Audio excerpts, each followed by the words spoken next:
Coming up on 2-Bit SoCon, we are talking Chattanooga's run to an NIT championship, Bucky McMillan leaving Samford for Texas A&M, and giving a little update on the transfer portal. All that and more after a word from our sponsors. 2-Bit SoCon is brought to you by The Ben Burnett Show. Sports, politics, anything else you're looking for. Weekends on Extra 106.3 in Atlanta or wherever else you get your podcasts. Special thank you to Forrest Plunkett Real Estate Developers for sponsoring this episode. If you have any property you want to buy or have any houses to look at, visit forrestplunkett.com and they will get you set up. They're great. They've been doing this for years, and so thank you to them for sponsoring.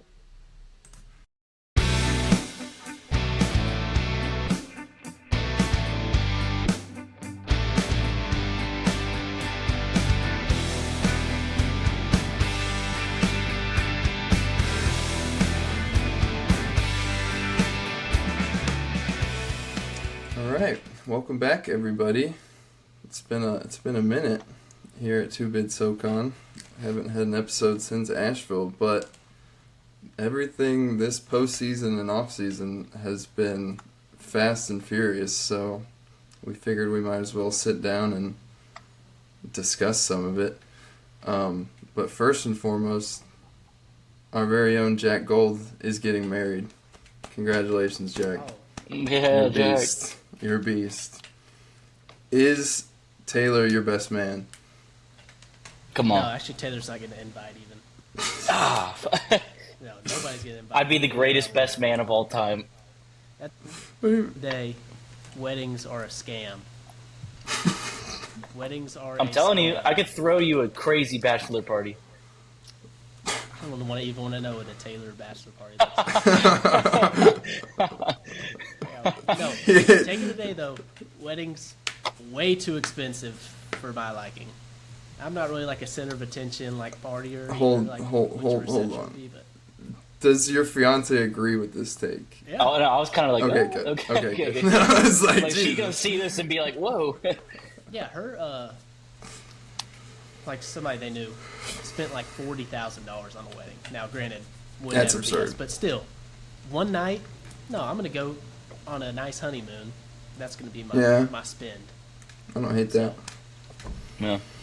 Take it. Don't hate that at all. Take of the day.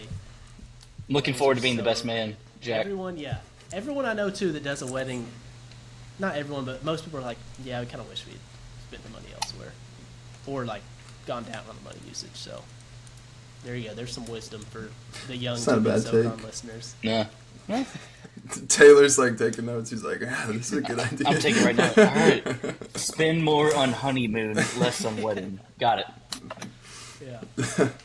Jack wants to go to Vegas for his bachelor party. Yeah, no. Got it. Somewhere tropical. That's all I know. Taylor, I wish I had a life update for you. Do you have anything you want to share? No? I did get that job with the Titans, and I officially start in a couple weeks. I thought we disclosed that last time. Did we? Oh, no? Sorry. Wait, no, because I did not apply for that. I don't think so. Before Asheville, so yeah. Oh, no. Yeah. So, well, fan services. Thank you. Good on you. That's my life update. 0-17 incoming. So, yep. So I'm the one with nothing going on. No, well, I mean, okay, I guess you already did cover that you're going to I guess. Indy. All right. Well, I guess we'll start with the team that shocked the world, kind of, I guess. I don't know who expected this, but Chattanooga, NIT champions. I was amazed. I mean, obviously it's a special team, like a great group of guys, but they just kept winning. I was like, okay. They were underdogs every game. Yeah. I mean, just shocked me, Jack. I guess I'll let you spew your takes on it, but... I mean, they were underdogs every game, and they only played their A game once, really. Like, I thought against Dayton was pretty close to their A game. I thought every other game, like, I don't want to say they didn't play well, because they obviously played well, but, like, even UC Irvine, I didn't think they played great in the championship game. I thought, like, I think I put this out if Mulholland if he plays 50 more games and gets 17 like basically wide open looks from three identical to the ones he got, I don't think he would ever shoot as bad as he shot 5 for 17 from three the other day. Like, I didn't think they played all that great in a lot of the games, and they still won. That team was just, I feel vindicated in thinking, like, coming into the SoCon tournament thinking they were so good. Obviously, they lost to Furman. Furman was good. But I feel like a score is pretty settled that they were the best team this year. Now, granted, tournament went the way it did, like, congrats to Wofford.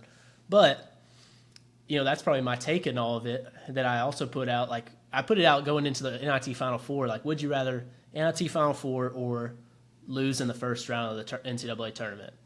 And I thought it was debatable depending on what the kind of loss was. Like, I think if I was in the Samford or Chattanooga for the past few years, like, I would probably rather have that where you barely lose. But if I was like Wofford was this year or other SoCon teams of the past that kind of get blown out, and Wofford didn't quite get blown out, but it was never really that competitive regardless of what people were saying that night. That game, you never felt like Wofford had a chance, really.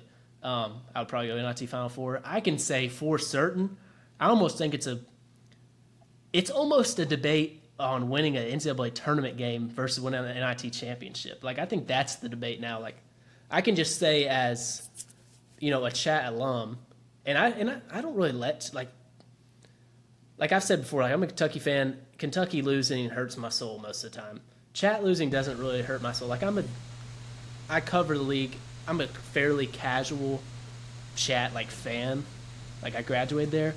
But man, I woke up the day after the NIT title game, like, still smiling. And the next day, I think credit to Corey, UTC's SID. I think he spread everything out. He spread everything out well, like all those videos. Like, I was like, man, this is awesome. Like, it was super cool to see just them win that and just how big that is. Like, that's going to be something when I'm an old head.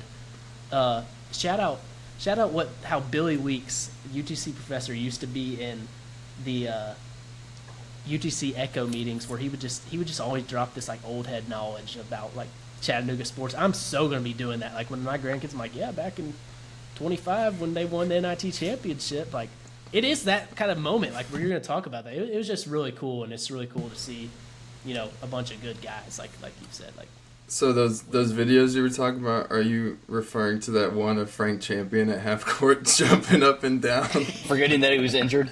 Yeah, Frank Champion, the most mysterious injury. We got to investigate that.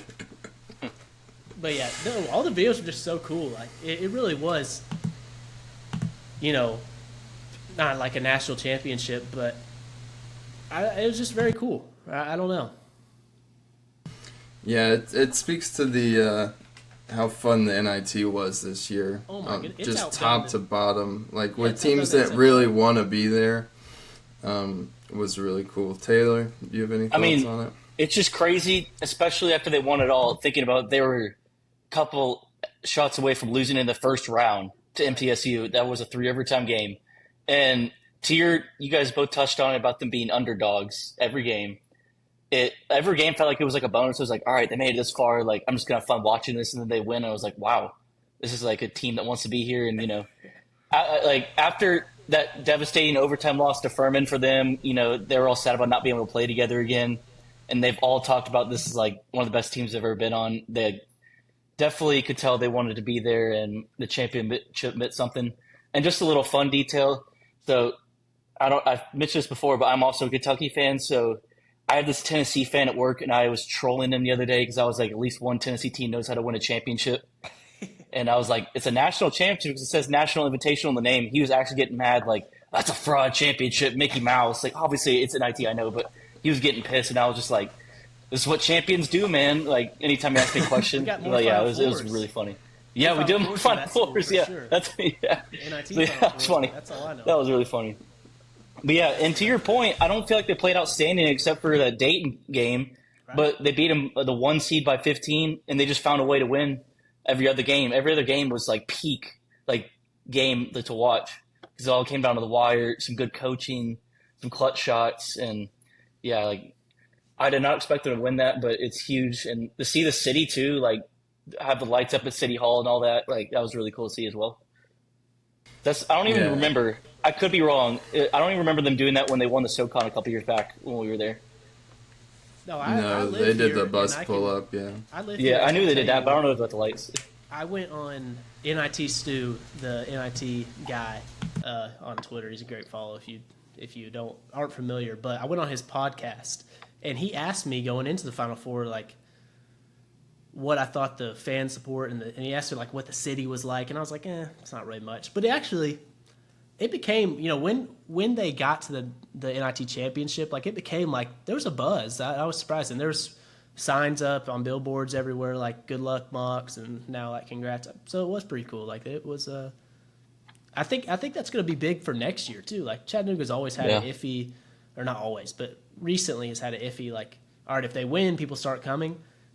Everyone's kind of talking about him. I was kind of surprised about that. Like, I didn't know how big of a deal it was, but it's been a big deal in the city. I've been surprised. Yeah, I guess talking kind of about the games, man, Bonham was great. Like, the entire NIT. Like, he really stepped up from, this was the preseason player of the year. And, throughout the season, you just felt like you weren't getting what you should be from him. And then in the NIT, he's just, like, far and away the best player. And, Huff is that closer. I'm sure he's going to make a highlight tape next to the Kyrie shot in 2016 and be like... I almost already started as a story. I almost found that and clipped it together. Yeah, make a TikTok about it.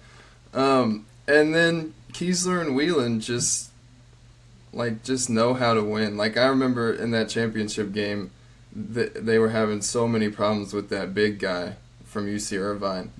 And the guy guarding him down the stretch was Garrison Kiesler. I was like, he's just, like, finding a way. And I heard about, somebody said somebody in the huddle was like, when it went to overtime, was like, we get to play 5 more minutes together. And I think Kiesler said that again. I know it was Kiesler, but my initial thought was like that was definitely Mulholland after he missed the 3 and the layup. It was like, we get to play 5 more minutes together. This is awesome. No, just a super fun team. Unfortunately, kind of dismantled now heading into next year, but they're still enjoying it while they can, I guess. One more thing from that. I was just say that picture after Bonham hit the half-court shot with him and T.O. Like that was insane. Imagine a half-court shot and the first person who saves Terrell Owens. And sorry, that's all I had to say.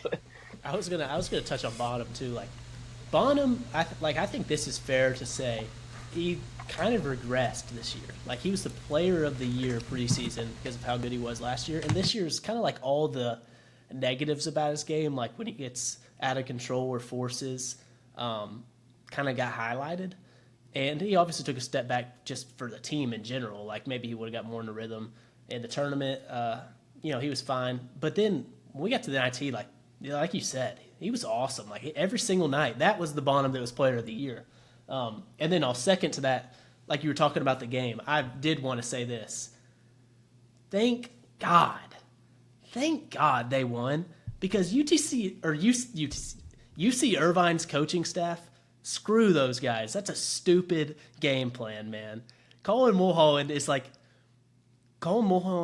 of the best shooters in mid-major basketball. I'm okay with saying that. Like he didn't get to play a ton this year, but every time he shoots it, you feel like it's going in. And he was shooting 42% in the tournament, and they said, "Nah, we're not going to guard this guy.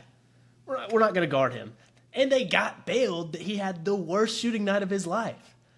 They should not have been in that game. Kiesler, backing off Kiesler like he's Simmons, I understand a little bit. Kiesler was like 2 for his last 16 coming into the game from 3. Yeah. So I was okay with that. Mulholland, no. He won a game in the NIT with how good he shot it. Right. Screw that. That game should have been not even close. That makes me so mad. And I've messaged with multiple people within UTC that were like, dude, yes. Like, that makes me so mad that, like, it was even close because of that. Because it should not, that's such a stupid game plan that I almost got rewarded for. And it makes my little day that Garrison Kiesler, in general, was the hero. But it makes my day that if you go back and watch Garrison Kiesler when he committed to Chat, like his highlight tape, it was all like midi jumpers. Like he was just living there. and they said, yeah, actually, I'm going to stand in the paint and let this dude shoot a wide-open free throw line jumper.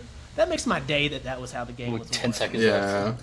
Yeah, because I hate, like, the Mulholland thing, that's stupid. Keysler, I can understand backing off him a little from the three, but doing all that, like, this guy isn't a bum. Like, there's a reason he plays. He's not Ben Simmons from, out there. Like, yeah, stupid game plan, UC Irvine. Thank you. And I got to give props to Mulholland because he kept shooting it, and they were going in and out. They were close, and then he ended up hitting a big one to go up one with, a minute left, 83-82. So he kept letting it fly. He didn't let it get to him. So I got to give him props for not getting scared and just. Shout out the Dan Earl and the staff, too. Like, that's what first thing Earl said. We're going to go down with our guys shooting. And that's what they had to do. They would not have won that game if they said, nah, Colin, we're going to go with Juve and Richards and just, hope, they can have a bigger impact. They would not have won without him hitting, finally hitting threes and making them change their game plan up where let's put the big on Keysler. So, yeah, completely. That's such a coaching staff thing.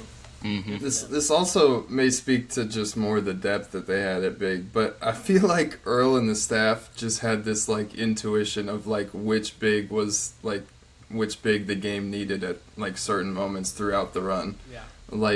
Sometimes it was Mulholland, sometimes it was Doof, but I always felt like the right guy was on the floor. There was never a sub where I was like, they're going with Richards here. I was like, yeah, they're kind of getting beat up down low. Richards might be the play.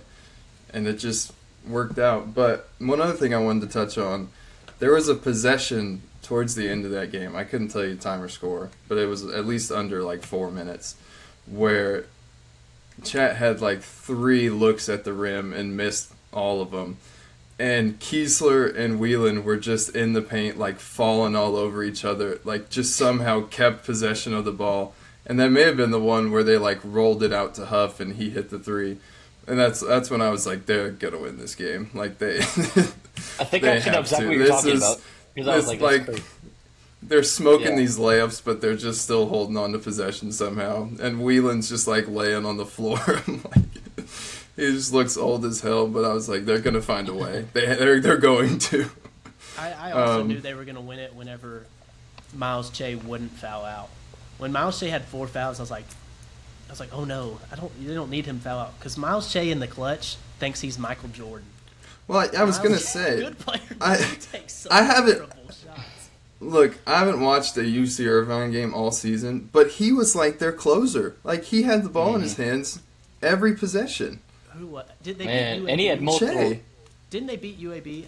I think when they beat UAB, Che had 10 straight at one point in the second half, late. Which he can do. He's a good player, yeah. But also I watched him when they played North Texas, and he shot one shot. And Tillis, by the way, I love that dude. He's a good player. Now, do I think hang that up, do I think that was a good thing to do early in the first half? No. But that dude's really good. But I remember seeing him go when Che took some stupid shot against North Texas in the Final Four. He, threw his hands up what are you doing? In the clutch. He was just – you could tell they get pissed with him. He still thinks he's Jordan, though. I don't know why. Couldn't hit the free throws. He missed. He was 80-something% shooter. Had a chance to win, and ended up missing 5 or 6, and that was just crazy. They've got to be sick. They were the 3rd best in the nation, and they could not buy a free throw. They missed 13 and lost by 1. Yeah. 13. Yeah. I thought it was hilarious when Huff stuck his leg out in the corner and drew the offensive foul. And then Che on the other end drew an offensive or a foul on the 3. I was bad calls. Did you teach him that? Oh yeah. Right. But just fun team, a fun run. Yeah. I guess we'll see if they do a banner ceremony next year or something. Oh, yeah, they will. If all those guys will be there. That's such a good thing. Just on the full SoCon thing, they beat. I made a tweet about this before the Final Four, but I can't remember. They beat 2 of the top 3 in the A10. Top 3, CUSA. Top 2, Missouri Valley, and then a 32-win team that was in the talk for an auto bid or for a bid in the tournament. At large, yeah. Yeah, that is so the best team in the SoCon, a league that this isn't like the SoCon is like the old OVC was, where it was just very top heavy. SoCon every year is so competitive, and so the team that didn't even make the tournament came out and beat all these top. I think it will age very, very well. Like, because A10 gets so much more respect, MVC gets so much more respect. I'm like, our best just went out. Now, on the contrary, do we want to talk about Furman and Samford in the NIT? Furman almost took down North Texas. Furman was Texas fine, yeah. Samford looked like they were on vacation still. Yeah, I don't feel any way like you could have put the house. I almost did put the house on Samford to lose. Like, tough. They had such a bad year, like just issues and all that stuff. The fact that they had no earthly idea they were playing until the NIT tweeted is absurd to me. And you could tell with the way they played that they were just not there mentally. God. Well, they said it's funny. So I remember, like, I don't know if I started this, but my personal thought of like when I first thought it was funny was like when somebody said something about Samford and like and I was like, does Samford even want to play in this? And then we found out like, oh, they were at the beach. They did not want to. They were scattered, dude. Yeah, and we kind of confirmed that. And I heard on the broadcast, they straight up said like, yeah, Bucky gathered his guys up. Yesterday they had a walkthrough, and today they're here playing the game. Like, those dudes were not ready to play regardless. So, like, that is a really funny story, and I don't take anything of that. And George Mason is very good. Like, it's not like they're, like, some slumps. Mm-hmm. Yeah, fun NIT. Keep mid-majors in it. That's the best thing they can do. I think it'll keep being a good product. All the like, guys want to be there. Yes, that's such a big thing. Like, this is such a big thing for Chattanooga to win that. All these. And I felt like you knew it like from the MTSU chat game on. Like, that game going to 3 overtimes, you were just like, everybody that's in this tournament like wants to be here, and there's just so much effort being put forth. So definitely keep it that way. Don't extend invites to P4s that just want to go home or go on vacation. It just frustrates me. Such a good product. National champions. National I don't know champions. about that. I kind of push back. I've seen too many people saying Chattanooga's national champions. I can't help it, man. I can't help it. The fact that it made that guy mad at work, I had to. Yeah, I just haven't seen a lot of people say national champ. I'm like, all right, now, just say cool. It's called National Invitational. That's all I'm saying. National is in the name. Yeah, sure. I guess we can move on to some portal stuff now. Bucky. Bucky. You're right. Yeah, I forgot about. Yeah. I guess I kind of saw this with Bucky heading to A&M developing like that morning on that coaching changes Twitter page. Was like, it was down to Bucky and somebody else, I can't remember, and they were like, wouldn't be shocked if Bucky was announced by the end of the day. And I was like, that's moving fast. And then by the end of the day it came out, and I was shocked, to be honest with you. I guess I didn't understand it. With Dan Earl was sitting right there off in NIT. So what I heard is they wanted Chris Beard and had the offer. They thought it was done, and then Beard last second pulled out, stayed at Ole Miss, and then they gotten like, okay, we got to get a coach, and Bucky had some support, and that's who they ended up going with. So it's not like Bucky wasn't who they really wanted, but after they lost out on Beard, they were looking like the options were bleak, and he's a program changer, like he's a developer, but also I sit there too, and I'm like, I jokingly said that, so this is not like acting like Bucky is a scrub. Like, Bucky is a great coach and a great program builder, but he's also got his own style. Like, we'll have to see what it looks like in SEC, But I think he's the third best coach in the SoCon. That's my personal opinion. Like, Earl, I think, is a better coach, but you can argue Earl if you want. Like, I personally probably think if I needed a coach, I'd probably take Earl, but I don't know. I also could hear it out for Richie. But Richie has been doing this for 8 years or something at Furman, and he owns Bucky. Like, I think that's the thing too that goes with it. Like, Earl just won the NIT, and like you said, he was sitting right there. Like, he doesn't have Chattanooga ties. Earl doesn't. Like, I am fully prepared in the next few years that they're probably going to get a job if they do well. Well, yeah. Also, if Earl was going to leave, now would be the time. Exactly. Like, all those guys are gone.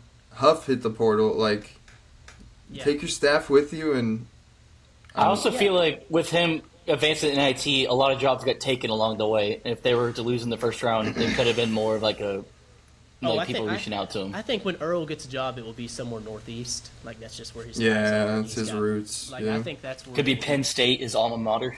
And no, they're not going to open probably. But I know. But I can't believe Richie hasn't gotten more notoriety. Like, dude, he has been so good for so long, and that's the thing too with Bucky. Like, Richie owns him. Like, I saw maybe SoCon Hoops on Instagram, like who Loki just disappeared this year for most of the year. I don't know what happened to him. God bless him. But he tweeted out like Bucky's record versus everyone, and he had a winning record against everyone. Like, I think Chat was 6-5, and another school was like basically close to 500. But he was 3-9 against Richie, and Richie like does things. I don't know. I'm just surprised he didn't get any. If you're gonna go to the SoCon, and I'm also surprised that Bucky, like, that's kind of the reason he didn't get a job last year, was like he hasn't done it long enough, and it's kind of a style of play we don't see anywhere else. And then this year they disappointed. Like, this. I was gonna say, I know, I was kind of surprised. It doesn't surprise me that he got a P4 job. The timing surprises me. Yes. Like, why? I don't understand why he wouldn't take one after the NCAA tournament. Well, I don't think he like got the one. Kansas I think last game. year he was probably the runner-up for Vanderbilt. I think they ended up going with Bynum. Yeah. You don't think there was a market elsewhere at all? No, I don't think there was. I was looking like actively because I thought he was a popular name, and I don't think there was really another job that he was truly considered for. Mm-hmm. It would have to be somewhere south. Like, that's just kind of how coaching works. It's regional. But for sure, last year was like, he's gone next year. They're, then this offseason, like, he's probably gone this year. They're going to be good. But then they lose like, three of their last four.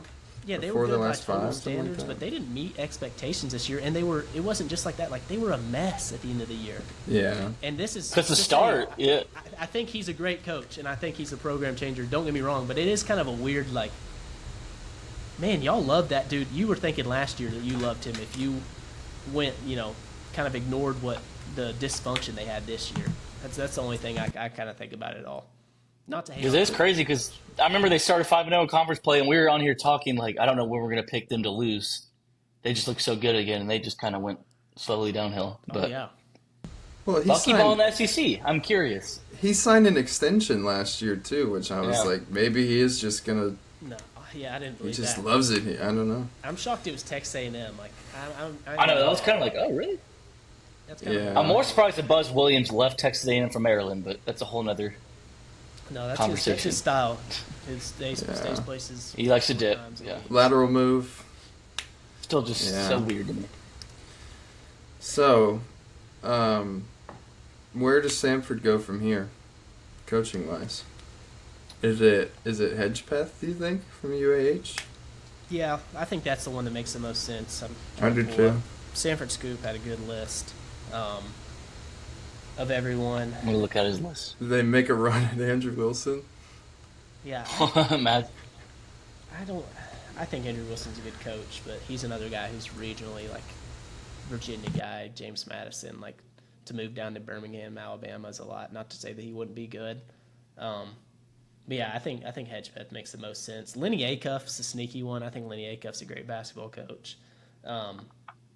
Mitch Cole was the easy answer for me, but he's been announced at Texas A&M. Like, he was the easy answer because the thing that Samford, why they would be with Bucky at this point, not to like Bucky's a great coach, but another reason why they were going to be good for years to come is because Bucky had secured the number one in the SoCon NIL.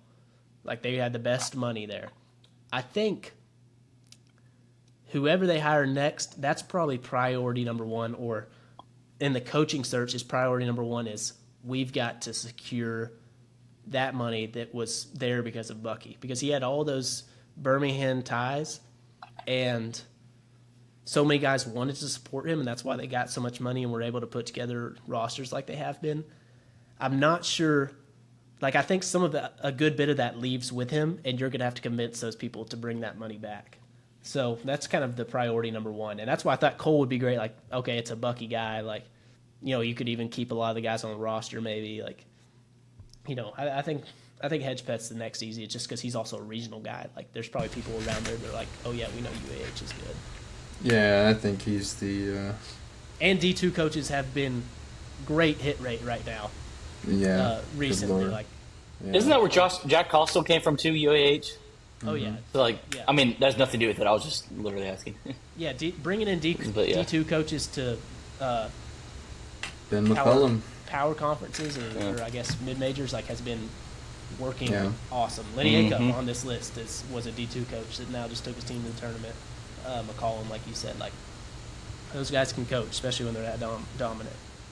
Yeah, I would think based on zero source evidence or anything that it's Hedgepeth, but it just feels like such an easy, all the dots kind of connect there, so who knows? To go along with the NIL point I was making, I also said when talking to somebody the other day, I was like, how good of a job is Samford? I don't know that it's a great job if you don't know that you can convince those people to get the money back. Because they are a reactive fan base. Like, clear reactive alum in favor. Like, those people kind of hated the team at the end of the year this year. And I think a lot of people were already like, we spent so much money and this is what we got this year. It's attractive if you can secure that money. If you can't come in and be like, yeah, I'm going to bring the money in. Those people I'll be able to convince. I don't know that it is as much, just because there's not as much of a storied history there of being really good. Now, I think that's going to be the number one thing when they hire someone is someone that can, have the Will Wade trait of just being really good at getting money and getting it to players. But, that's kind of an outside the box thought there. Yeah, so I guess this would be a good segue. So those Samford guys that announced they're not going anywhere. Announced that they're going elsewhere right after. So who was it? I was going to say, wait, what? Josh Holloway, Jaden Brownell, yeah, Riley Allenspach, Rylan Jones, and Lucas Walls. Yeah, it's on April Fool's that Jones got a 7th year of eligibility that I fell for. I'm not going to lie for a second. Holloway and Brownell are Texas A&M. They're both going to fall. Yeah, I thought so. From the people around Texas A&M. I was gonna say I thought those two could be, but Allenspach and Lucas Walls, I don't know, are that level of guy. In saying that Brownell and Holloway, I don't think either of them are SEC players. I think Holloway had that potential. Yeah. I think Holloway would give him one more year. I think Holloway, I feel like I did with Sam Alexis last year. One more year away, being dominant in SoCon, getting that development, and you're 100% ready to take that, Pegues jump. No, Pegues didn't work out, but whatever. Take that jump from being really good. I was about to say that's just the most recent guy that's done it, or Kamari Peterson, whatever. Honor Huff's doing it, whatever.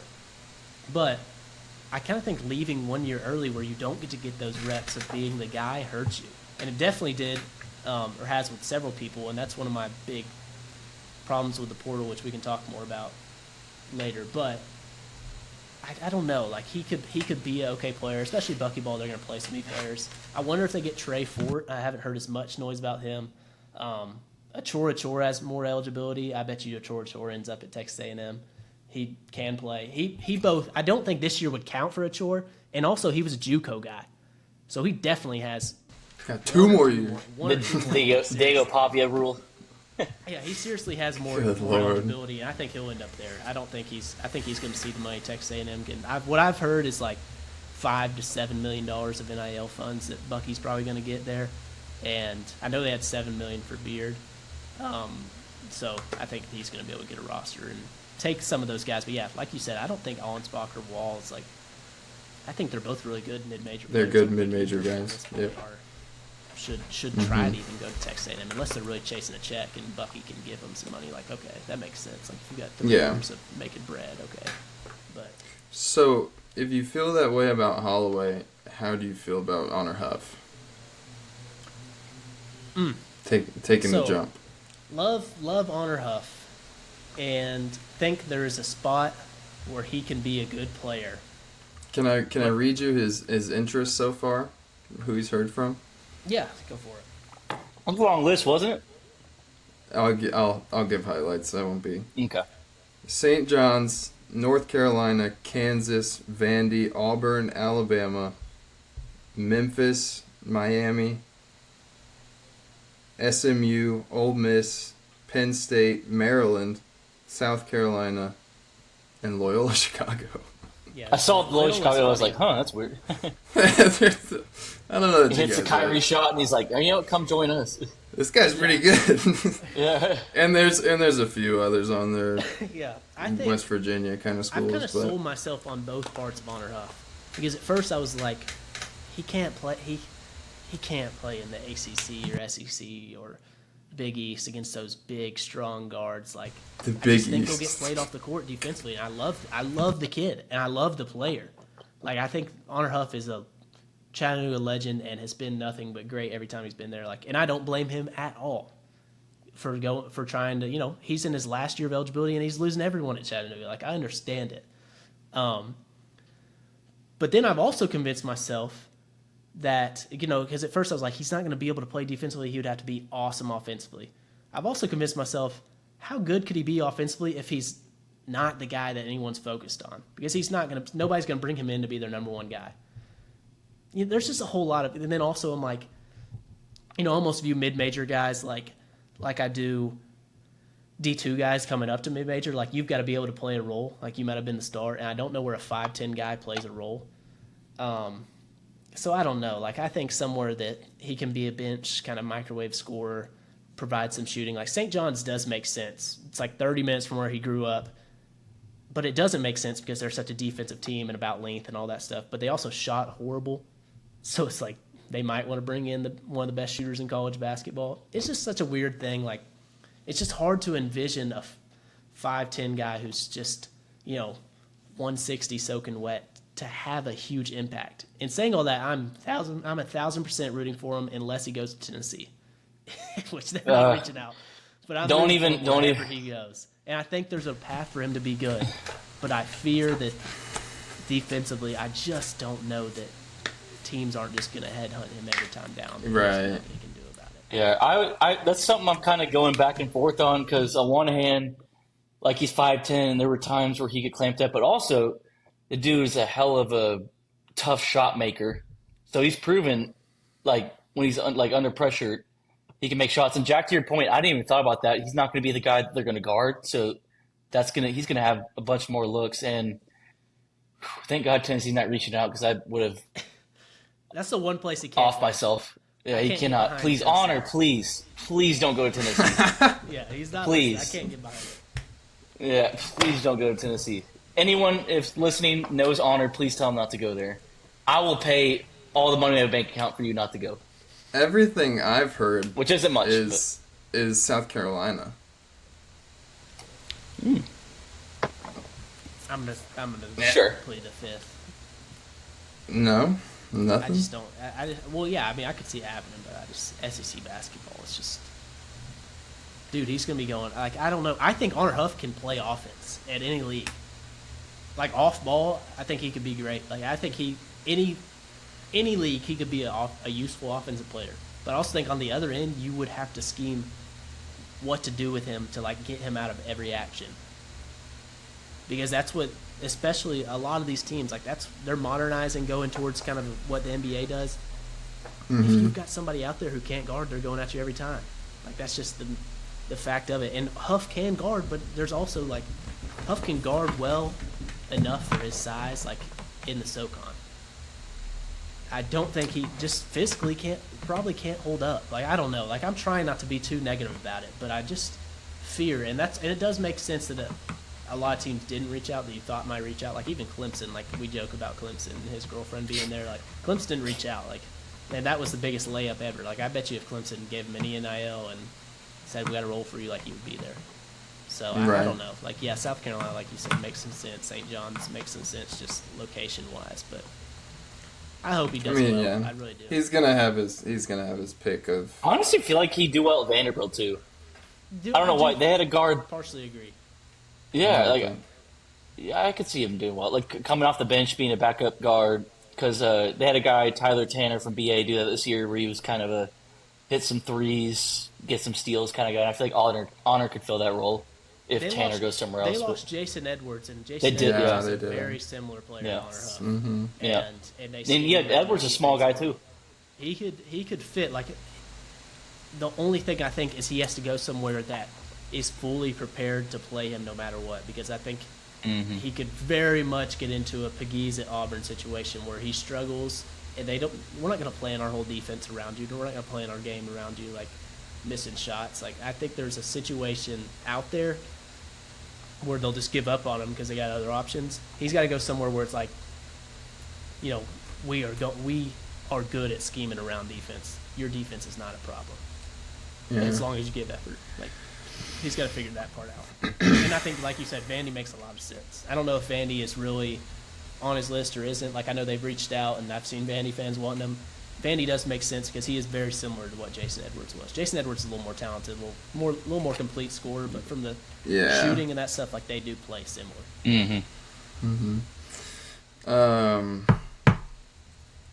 I guess the next biggest portal entry would be PJ Smith, who is out of eligibility. Okay, I was gonna say I saw that and I was like, wait, what? Am I missing something? PJ Smith. All those D2 guys. Yes. All those D2 guys are trying to like petition for another year because the JUCO guys got another year. And I've got a take two on that I thought was funny. Like, I don't think there's any shot D2 guys are getting another year, but D2 guys think they are. Like, there's legit a group out there that thinks they have a real chance. Say they give D2 guys another year. Is Chattanooga getting Bash, Whelan, Keeler, champion, right? Keesler, champion, and Costal back? Are they all coming back? Like, that is a funny thing. Like, those guys all think they're done. Like, they're not trying to play more. So, what would be interesting is what if all those guys got another year? Does Huff take his name out? No, Huff's getting a bag. You don't think? I think there would be. I don't know if he would, but I think he would step back. There would be a. I think there would be a pause there. I'd like to think. I would think he'd be like, cannot. Unless the bags. Another year. Unless the bags are just copious and he's like, I gotta. I think he would think about it and then maybe like, I'm getting the bag. I'll go. Like, there would definitely be a moment where he's like, okay, if they're coming back. He's gonna. But Jack, he's gonna. Jack, like you said, I know. Yeah, he'll probably. I don't know that those guys want another year. I think they're done. Think about all the guys that are playing D2 ball right now that are like, if they give D2 guys another year for some reason, like who's the guy that just committed to Chat that looks Jakari Johnson. Jakari Johnson, who I know Samford before Bucky left was in on him big time. So was Belmont. It was all the Tennessee schools. I'm totally forgetting. Whatever. But Lipscomb, sorry. That dude gets another year. Like, he would have 2 years at Chat. Like, I don't know. I'm so not a fan of that stuff. He already got a year because of JUCO. Could he then go? Anyway, and on that kid, cool story on him, because I think he's probably a very notable thing. Like, that's an all SoCon level guy. Like, he gives me the Nick Anderson champion vibes just off the highlight tape. And I've heard that from the people recruiting him, that they thought he was going to be, had a chance to be really good.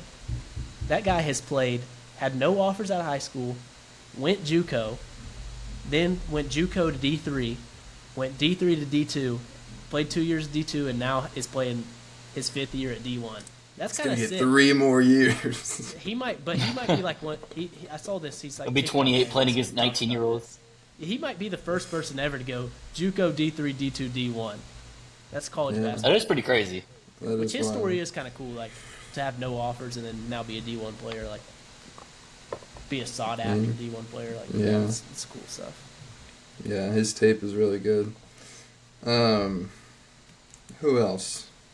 VMI is apparently third in the country in returning scoring, but Cudis is still gone. Really? Figure that out. Make that make sense. Yeah. Well, that also just tells you the state of college basketball right now. Everybody hitting the damn portal. Yeah. Yeah. You sound like such an old head. Yeah.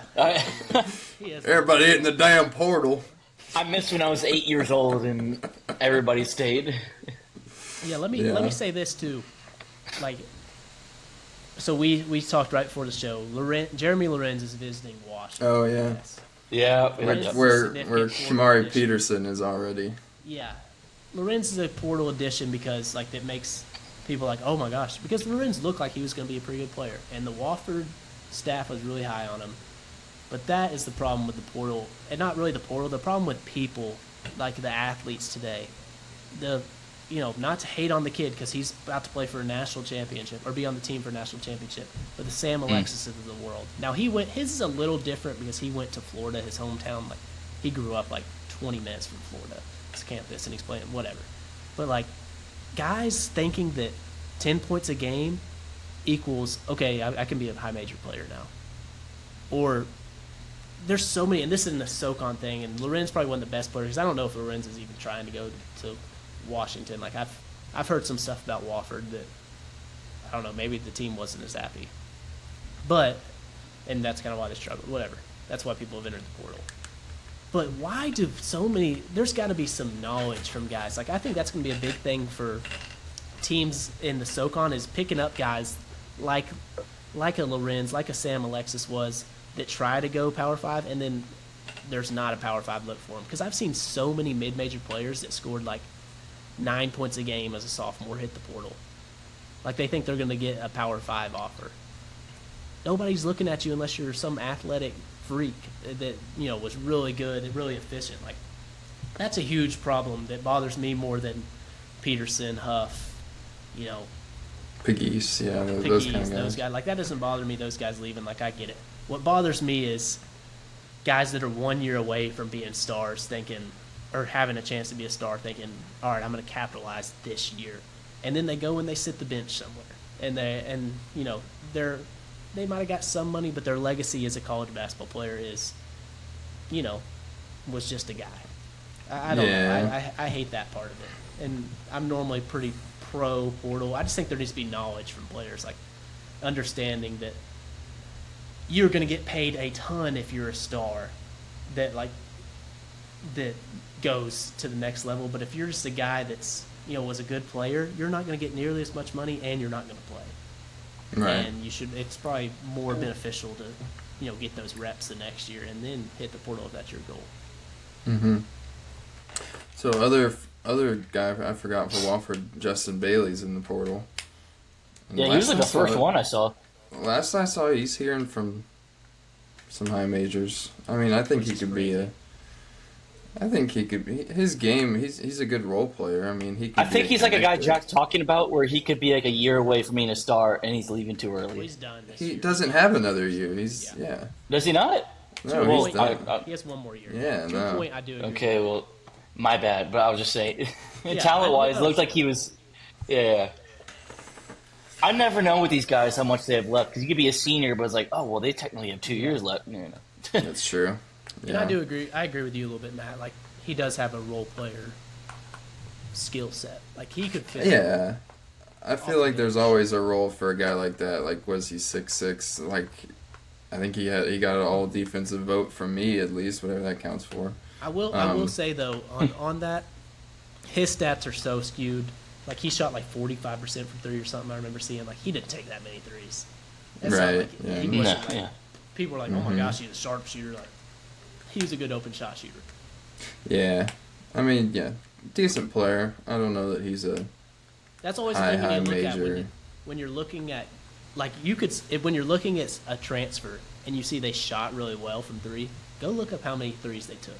Frank Champion shot 45% from three this year. I don't think he took a three his last 5 games. Frank Champion had no like 7. three-pointer in his game. I think he was like 5 for 11 on the year. Yeah. So that's what I'm saying. People need to check that stuff more. Like that's one of the biggest things. When you get excited at first about oh my gosh, this guy can shoot. Like, check the volume they're shooting at. Yeah. Who else? I guess all the UNCG guys. Yeah. So, Giles, Atwell, Breath. Atwell will be an interesting case, I think. Atwell's got a role player skill set. Yeah, 100%. Well, because he's a shorter guy too, right? Like he's 5. Is he 5'10" as well? Is he? Atwell. I'm sorry. I'm thinking of Giles. Giles. Yeah, Yeah. Giles, no. Giles is an idiot. Yeah. Maybe not. Idiot's a little strong. That's who I Giles, was thinking of in my head. What is he doing? Really? Like, where does Giles think he's going? And maybe he thinks he's going like College of Charleston, and good for him. Like, you'll get paid there. I remember when Giles hit the portal, I said something about how it just smelled like Mike Jones was leaving one way or another. I was gonna say because they're all leaving, but nothing's come up. Somebody said something to me basically that like this is par for the course now, and that like nothing has happened with Mike Jones, and I was like, maybe that guy's right. Maybe like guys that are already in perfectly good positions, looking from the outside. I don't know what goes on a day-to-day basis, but maybe guys that are just in perfectly fine positions just want to see what they can get somewhere else. I don't know. Yeah, that's the only thing I would get is if he goes to, a College of Charleston, a mid-major that has NIL that you can go to. Like, I don't think he's going to get interest where he wants to go, and if he does, it's like he's going to be playing for nothing. Like, I just don't think. Atwell, I can understand. That's the biggest thing to me with mid-major players. You've got to be able to play a role at the next level. Like, maybe you're a star, but a lot of those guys end up being, role guys.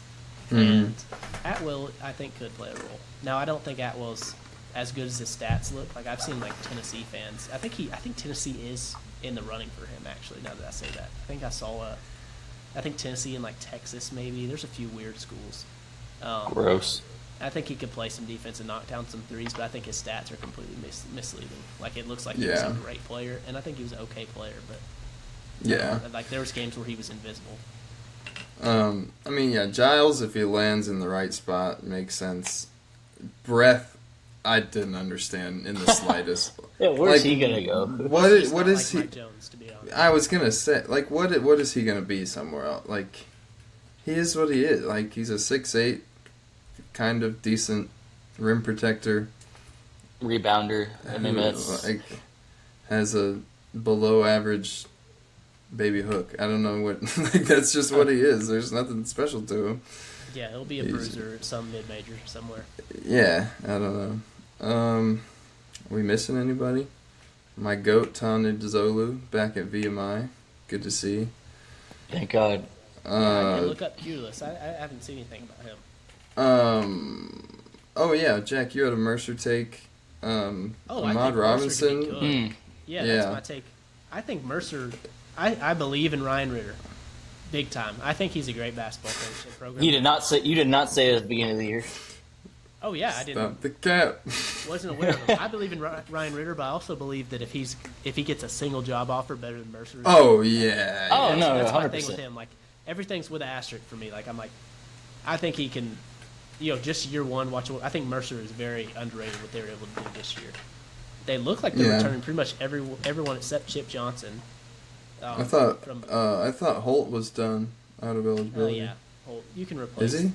Yeah, they did lose. Actually, they lost. Go get Jalen Breath. Honestly, I believe in them. They got a. He'd be good there. I can see that. Zaire Williams from Wagner, good player. That's what I was looking for. Yeah. I think Ritter can. I think he. Honestly, if I was Samford, this would be an out of the box hire. I would go after Ritter.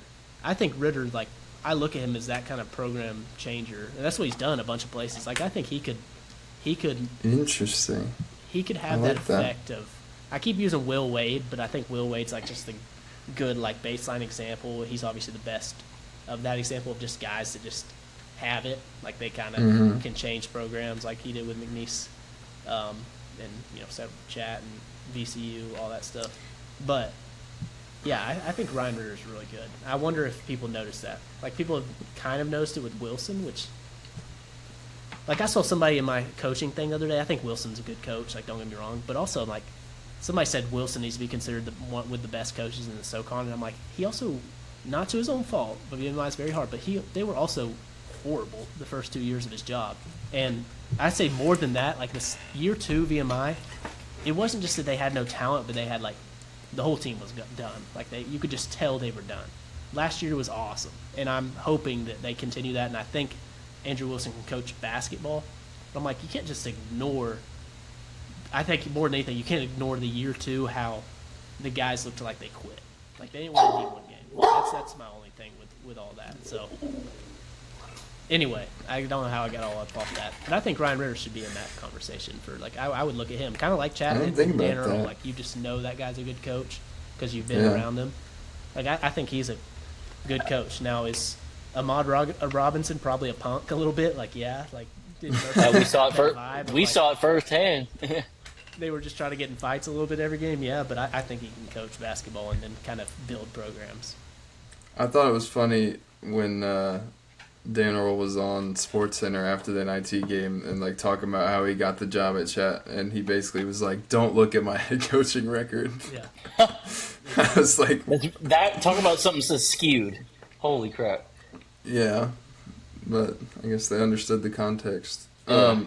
Jack, what were the Zaire Williams stats? What did you see? It was double digits. He was a double-digit guy. It wasn't just some guy that was okay. I haven't seen tape on him, but he might be sort of a Chip Johnson kind of replacement. That kind of idea. But he led him Mercer, in scoring. 12 a game. Wagner? Yeah, he led Wagner in scoring, 12 a game, 4 rebounds. Didn't shoot great percentage. Shot 35 from 3. Like, okay player, but he's in his last year of eligibility. But that's still a get. Like, to get somebody that average 12 a game. That's a good get. Anywhere, even if Wagner's not that great. Like, it's a good get. Anybody we're missing? All the Furman guys are back because this isn't a shot at Furman. But apparently you have to announce that you're back now. Dude, good take. Good take. I was crazy. I've been meaning to tweet that out. Because if you don't announce you're back, you're in the portal. You're not coming back. Are we so skewed in that everyone is going into the portal that you have to announce that you're not going anywhere? It blows my mind. I don't understand it. It's crazy to me. I've been meaning to put that out.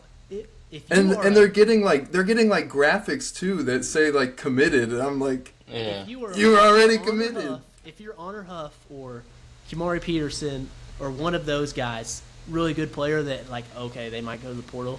Yes, you can announce you're back. If you're Lucas Walls, you do not need to announce that you're back, dude. Like that's the amount of times I've already seen the stupid Michael Jordan "I'm back" thing when he came back to the NBA, I'm like, stop it. Yeah, okay, come on now. If you're Bronson and Tom House, we don't need you to announce you're back. We know you're back. Yeah. Like that makes me so mad. I've been thinking about that lately. Like, we gotta quit the role players announcing they're back. Now, star players that could go somewhere else announce you're back. Yeah, that's cool. Like, I have no problem with that. Like, I think you probably should. Like, that's a cool thing to get people hyped. Or obviously, if you hit the portal and take your name out. Yeah. Sure. Yeah, but if you don't, you're just like, I'm back. You're like, oh, I didn't even know you left. If you didn't go anywhere, don't tell me you're back. I think all those players I said are going to be good players, but I do think it's fun. No, I'm so with that. It's been making me so mad seeing guys announce their back. Like, give me the Sean Kazano "I'm back" post tomorrow. I need to see the Latif Juf "I'm back." Please make a graphic. They're 4 guys that they have on roster. We're back. Hit the portal and go to a blue blood. Anyway, you're scared of Latif, dude. Yeah, we were back to that, talking about Furman and how much I believe in Bob Ritchie and the player development machine he has. I kind of sneaky think that Bronson and House are going to be really good next year. Like, I definitely think that Bowser's going to be good, but I just believe in their player development. Which Bowser? Cooper Bowser. You don't think his brother's going to be any good? Probably won't even be that big of a... Like, freshmen are never really that much of a factor at Furman because they just develop and continue to build from within. Yeah, but I think I'm believing the Bronson and House jump just because I believe in Bob Ritchie and what they do. And Bowser, I've already seen a jump. I think he's going to jump again probably. But I liked what I saw from them, too, against North Texas. Like, I think there's going to be something there. I think they're going to both become good players. Haven't seen a Marcus Kell "I'm back" graphic yet, so... Does that mean he's in the portal? Cole Spivey, things are getting interesting. Who knows?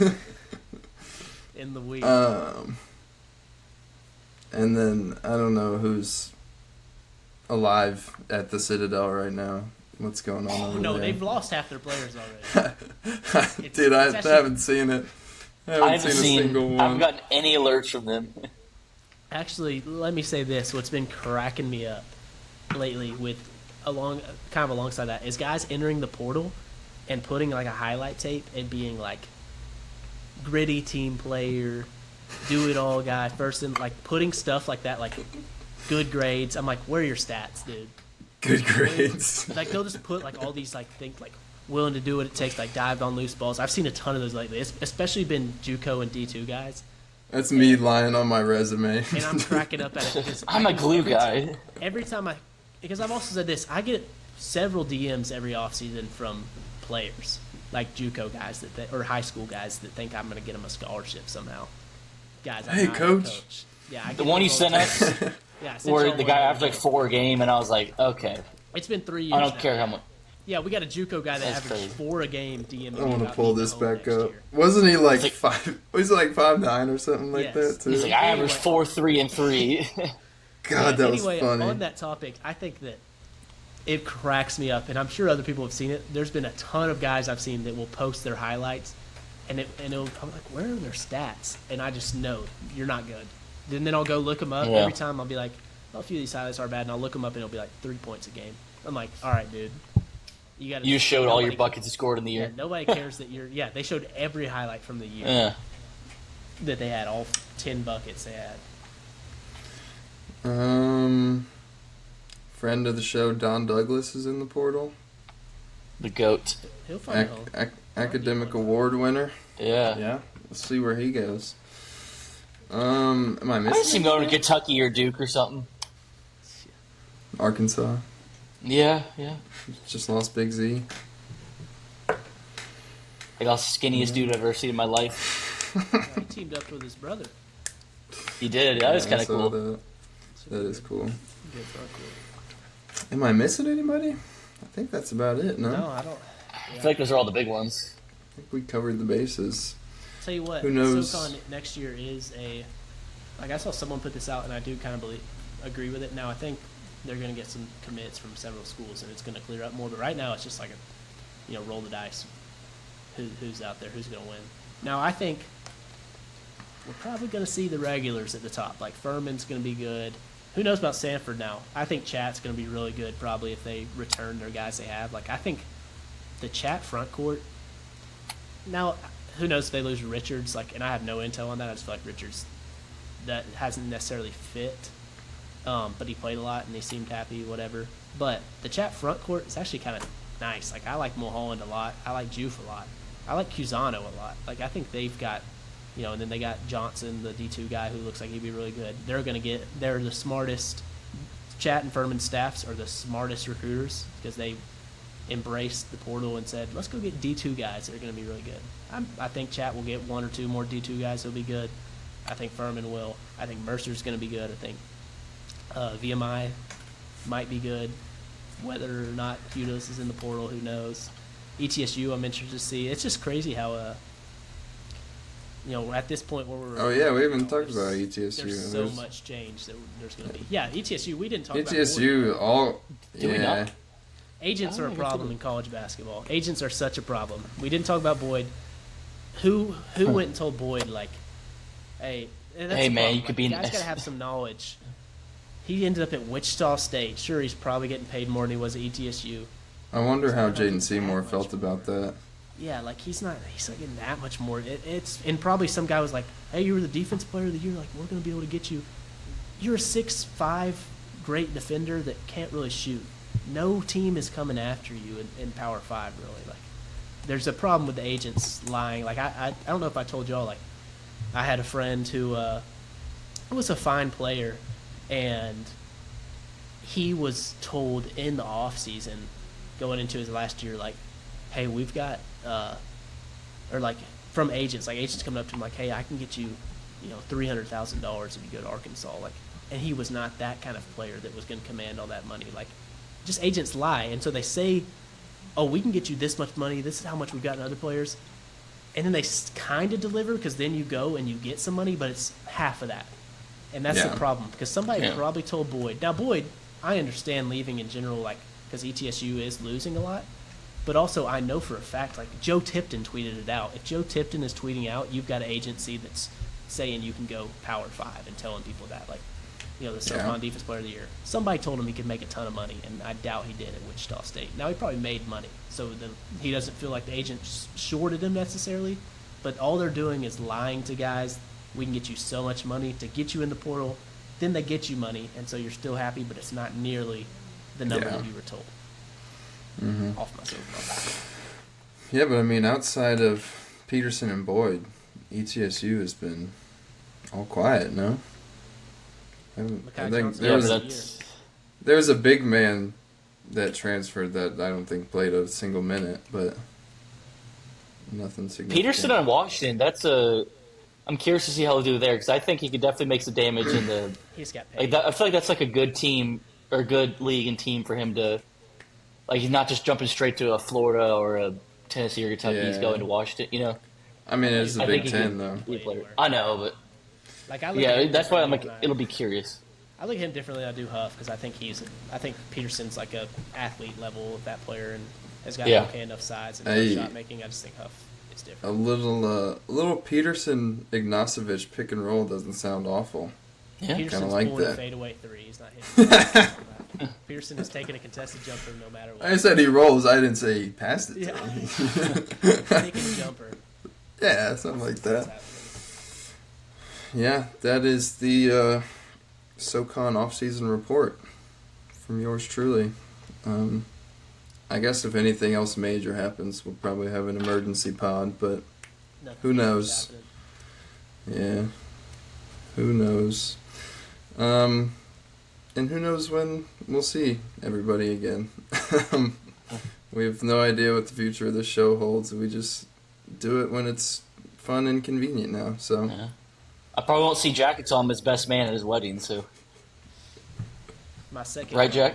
After the divorce, my second wedding, 20 years.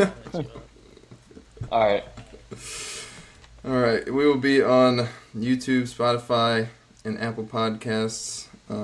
And just keep an eye out for new episodes whenever they come. Yep.